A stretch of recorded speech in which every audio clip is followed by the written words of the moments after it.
A ghost moves through Arizona's canyons, silent, muscular, and nearly forgotten. The jaguar. Once extinct in the US, jaguars are now returning, and they're not staying deep in the wild. Some have been spotted closer to cities near hiking trails, backyards, and cattle pastures. This isn't folklore, it's backed by camera traps, paw prints, and stunned witnesses along Arizona's southern border. The jaguar, once native to this land, is reclaiming lost territory slowly, stealthily, and surprisingly close. But the question remains, should Arizona residents be concerned about urban jaguar encounters? These apex predators can weigh 200 pounds and bite through bone with unmatched skull-crushing force. Unlike mountain lions, jaguars are stockier, more elusive, and known for stalking silently before striking. Most sightings occur in the rugged mountains south of Tucson, but their range is expanding northward. As habitats shrink in Mexico, young males cross the border in search of mates and territory. They follow rivers, ravines, and arroyos, natural highways that now brush against human development. That means jaguars are appearing closer to ranches, roads, and residential zones than ever before. Despite the drama, attacks on humans are vanishingly rare. Jaguars tend to avoid direct confrontation. Their primary targets are deer, peccaries, and occasionally livestock, not people walking their dogs. But when fear mixes with misunderstanding, even rare predators can become political lightning rods. Some ranchers want them gone, fearing for their cattle and calling for lethal control. Conservationists counter with evidence. Only a handful of jaguars live in Arizona at any time. They urge protection, not panic, pointing to the species' historic roots in the American Southwest. The real danger, they say, isn't to people, but to the few jaguars that remain. Habitat fragmentation from highways, mines, and border walls threatens to cut them off entirely.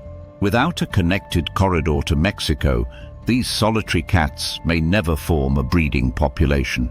Arizona's borderlands could be the jaguar's last northern stronghold or its final graveyard. Adding to the tension, new development keeps pushing deeper into once wild territory.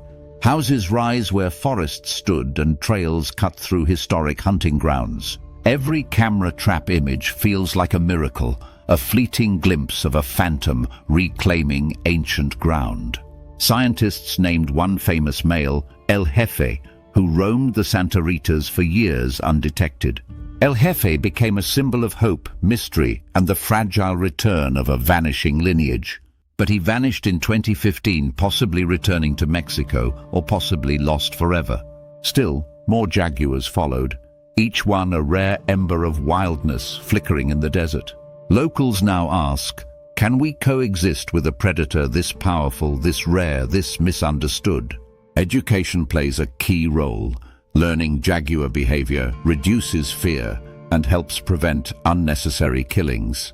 These cats hunt by ambush, rarely linger, and usually retreat long before they're ever seen.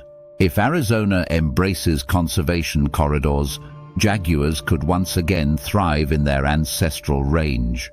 But if fear leads to eradication, we may lose more than just a species, we lose heritage. The jaguar was here long before highways, cities, or state borders cut up the land.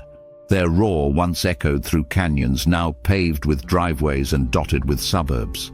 Whether they vanish or return may depend on choices made by today's lawmakers and landowners.